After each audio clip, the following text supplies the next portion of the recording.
Hello student, welcome to TSN 11th class.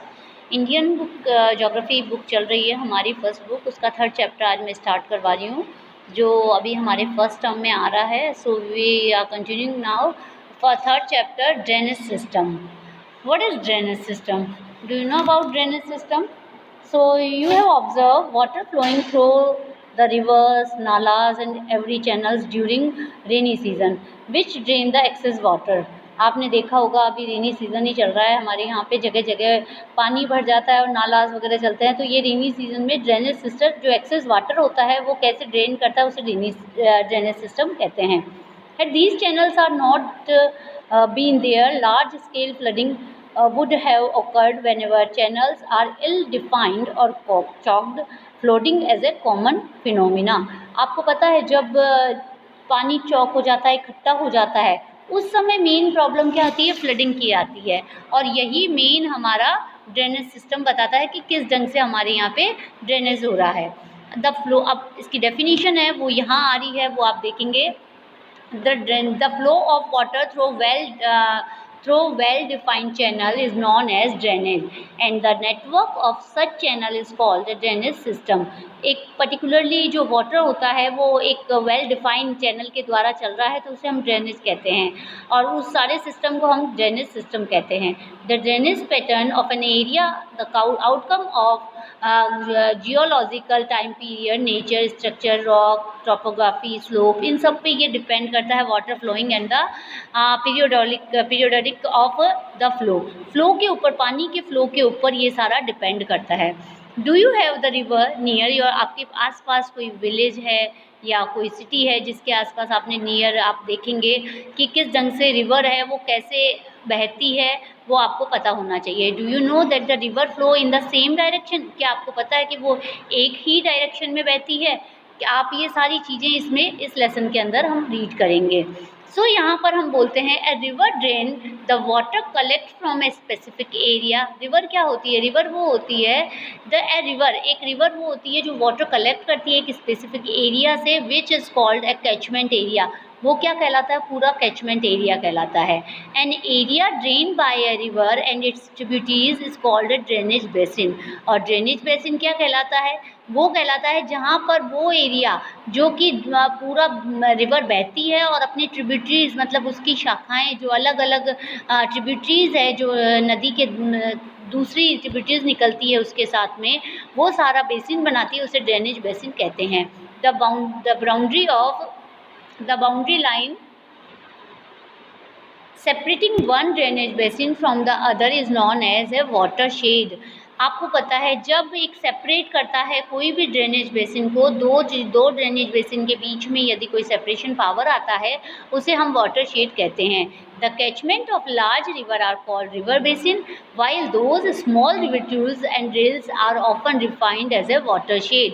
ये आप definition learn करेंगे जो यहाँ पर दिखाई है कि जो क्या होता है, द कैचमेंट एरिया से लेके large river called river basin, while those small rivuleries and rills are often referred of watershed, वो watershed कहलाता है। There is however a slight difference between river basin and watershed. ये question आपका बनता है कि what is the difference between watershed, river basin and watershed? watershed और river basin के अंदर क्या डिफरेंस है? watershed are smaller area while river basin are cover large area. जो river basin होता है वो पूरा एरिया कवर करता है, जबकि watershed क्या होता है? एक स्मॉल एरिया कवर करता है। River basin and watershed are marked by unit, दोनों मिलके ही रिवर बेसिन बनाते हैं। What happen in the one part of the basin of watershed directly affect the other parts of the unit as a whole. That is why they are accepted as the most appropriate micro, meso and macro planning region. ये दोनों micro और macro reason को cover करते हैं। Indian drainage system में भी divide on various basis. अब बहुत सारे बेसिस पे ड्रेनेज सिस्टम को बांटा गया है इंडिया में on the basis of discharge of water. Firstly हम कहते हैं कि सबसे पहले तो हम डिस्चार्ज ऑफ वाटर पे बांट सकते हैं। It may grouped into Arabian Sea and the Bay of Bengal. इसको हम दो रूप में देख सकते हैं, एक तो अरेबियन सी के रूप में और एक बे ऑफ बंगाल में। मतलब कि अरेबियन सी में कितनी रिवर्स बेसिन बने हुए हैं, कितने रिवर्स अपना पानी फ्लो करती है, और जबकि बे ऑफ बंगाल में कितना ड्रेनेज सिस्टम है। They are separated from each other through the Delhi ridge. अब डेली राइज मतलब कि बीच में दोनों को बांटने वाली कौन सी रेज आती है, डेली राइज आती है। अरावली एंड सिद्धार्थ वाटरशेड डिवाइडेड इनटू लाइन, एक लाइन बनाई गई है जो कि आप फिगर देखेंगे, इस फिगर के अंदर आपको पूरा दिखेगा।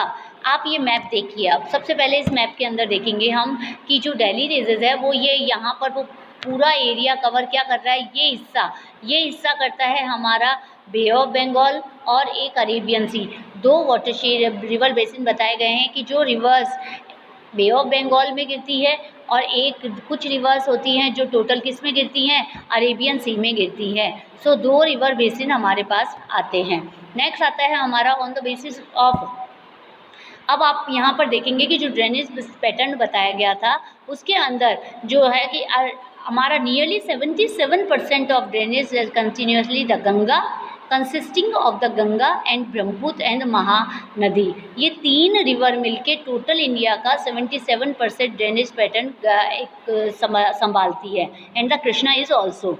अब आता है नेक्स्ट आता है बे ऑफ बंगाल में 23% इंडस हमारी जो है वो हमारी रिवर बेसिन है, नर्मदा, तापी एंड इंडस। ये तीनों क्या करती हैं, ये हमारे 23 माही ये अरेबियन सी में गिराती है पानी को। On the basis of the size of watershed and drainage basin of India are grouped into 3 categories, 3 river categories में बांटा गया है इसे।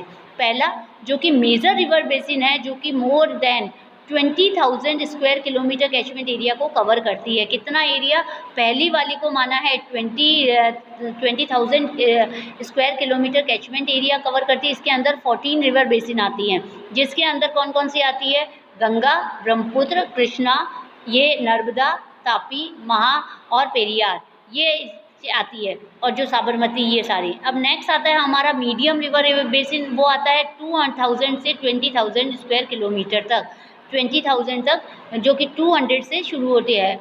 अब इसके अंदर कौन कौन सा आता है, इसके अंदर कालिंदी, पेरियार, मेघना, ये रिवर्स आती हैं। थर्ड आता हमारा माइनर मतलब जो 2,000 स्क्वायर किलोमीटर से भी कम एरिया को कवर करती है, और वो लो रेनफॉल में एरिया ही कहलाता है टोटल। सो हम यहाँ पर हम इजीली कह सकते हैं कि 3 रिवर बेसिन में बांटा है हमारे। सबसे पहले there is a watershed, their Himalaya and discharge their water. अब आप देखेंगे कि that many rivers have their sources in the Himalaya and discharge their water either in the Bay of Bengal और अरेबियन सी। हिमालय से जो रिवर्स निकलती हैं उनमें कुछ रिवर्स बे ऑफ बंगाल में गिरती है, कुछ अरेबियन सी में गिरती है। सो नॉर्थ इंडिया के अंदर हम देखेंगे large river flowing on the peninsular plateau have their origin in the Western Ghat, discharge their water into Bay of Bengal. जो कुछ रिवर्स होती है जो बे ऑफ बंगाल में गिराती है पानी को। The Narmada and the Tapti are the 2 large river which are exception. 2 river है जो बहुत एक्सेप्शन केस माना जाता है। ये स्मॉल रिवर्स होती हैं और ये अपना वाटरशेड किस में, अरेबियन सी में गिराती हैं, जबकि ये वेस्टर्न घाट पे है। Name these river of western coastal regions of Konkan and Malabar. आपको ये क्वेश्चन आता है कि कोंकण और मालाबार कोस्ट की रिवर्स को बताइए। On the basis of the mode of origin, कुछ नेचर और ओरिजिन के आधार पे हम रिवर्स को कैरेक्टराइज करेंगे। इंडियन ड्रेनेज में ऑल्सो भी classify into Himalaya drainage and peninsular drainage. दो रीजन में हम बांटते हैं, एक तो अपर एरिया, एक south southern area. Upper area Himalaya drainage system हो जाता है, सदर्न में प्लेटू रीजन आ जाता है। सो यहाँ ड्रेनेज सिस्टम ऑफ इंडिया को हम 3 में भागों में बांटा है। 3 major physiographic unit, 3 main physiographic units वो जो कि nature and characteristics of precipitation के आधार पे हम इसे डिवाइड करते हैं। फर्स्ट हमारा आता है Himalaya drainage system. Himalaya drainage system के अंदर हम बता सकते हैं कि इसके अंदर थ्रो लॉन्ग जियोलॉजिकल हिस्ट्री है इसकी। It mainly include the Ganga, इसके अंदर Ganga, Indus and Brahmaputra river basin तीनों आते हैं। ये क्या बताते हैं कि यहाँ पर मेन क्यों, एक क्वेश्चन बनता है कि why Himalaya rivers are fully watershed. अब पूरे साल इसमें पानी क्यों रहता है? Because of the melting of the snow and the precipitation rivers of this system are parallel. जो पूरे साल बहती रहती है, क्यों बहती है? क्योंकि यहाँ पर हिमालय में जमा हुआ बर्फ़ और प्रेसिपिटेशन होता रहता है, इसके कारण यहाँ। और ये रिवर्स बहुत सारी शेप बनाती हैं, जो कि ये जब ये रिवर माउंटेन्स पर बहती है तो ये क्या करती है? पासेस बनाती हैं, जिसके अंदर गॉर्ड्स बनाती हैं, ये इरोजनल एक्टिविटीज़ करती हैं simultaneously with the upliftment of Himalaya. Beside deep gorges, these river also shaped V-shaped valley बनाती हैं, ये waterfalls बनाती हैं in the mountains, है ना। इसके बाद आता है जब ये rivers plain में एंट्री होती है, while entering the plain they form depositional features like flat valley, oxbow lake, flood plain और braid channels, delta and river mouth, ये चीज़ें भी बनाती हैं। हिमालय रेंजेस में बहुत सारी हाई अल्टीट्यूड रिवर्स भी होती है। अब एक क्या होता है कि कोसी रिवर को द सौरव ऑफ बंगाल कहा गया है। क्यों कहा गया? बिहार का सौरव क्यों कहा गया है? बिकॉज ऑफ, ये क्वेश्चन बनता है, which river is sorrow of Bihar? The Kosi river is the sorrow of Bihar because ये अपनी साथ क्या लाती है? सेडिमेंट्स लाती है बहुत सारा, और ये डिपॉजिट कर देती है इन द प्लेन्स में। सो क्या होता है? कोर्स गेट ब्लॉक्ड, और ये चीज़, ये जो उसका बहने का जो एरिया होता है ये ब्लॉक हो जाता है। So this river is called sorrow of Bihar. और ये क्या करती है? ये अपने साथ पानी को जो लाती है, ये फ्लड, और वहाँ पे ब्लॉक हो जाता है तो फ्लड आ जाता है। अब ये तो हमारा था हिमालय रिवर्स का। अब आता है evolution of Himalaya river drainage का, कैसे एवोल्यूशन हुआ ये हम इसके अंदर पढ़ेंगे। देयर आर डिफरेंस ओपिनियन होती है, कई ओपिनियन बताई गई है हमारे यहाँ पे कि कैसे। सबसे पहले एक रिवर थी कॉल्ड शिवालिक और Indo Brahmaputra travels the entire longitudinal exchange of the Himalaya also from Assam से पंजाब। एक रिवर थी जो कि शिवालिक से निकली थी, इंडो ब्रह्मपुत्र रिवर कहते हैं उसको, और वो लॉन्जिट्यूडनल एक्सचेंज से हिमालय से लेके निकली है और असम से लेके पंजाब तक फैली हुई बहती है, सिंध तक फैली है। Finally discharge into the gulf of Sindh near lower Punjab, ये लोअर पंजाब तक बही है। और ये अपने साथ ऑलिवियल डिपॉजिट लाई है, सैंड, स्लेट, क्ले बंडल्स, और ये सारी चीज़ें अपने साथ लेके आई है। It open that it due course of 3 main, अब इसने 3 रिवर्स में बढ़ गई बाद में, ये रिवर मेन रिवर 3 रिवर्स में बढ़ गई। फर्स्ट थी Indus and their tributaries, second थी गंगा जो हिमालय से निकली है, सेंट्रल पार्ट में बहती है, थर्ड थी ब्रह्मपुत्र जो असम के इधर से निकलती है। सो ये 3 रिवर्स के आधार पे हमने पूरा ड्रेनेज सिस्टम बांटा है। अब आता है हमारा, जब स्टूडेंट वीडियो कवर बहुत ज़्यादा हो जाएगा तो सेकंड पार्ट हमारा the river system of the Himalaya drainage start होगा। So thank you.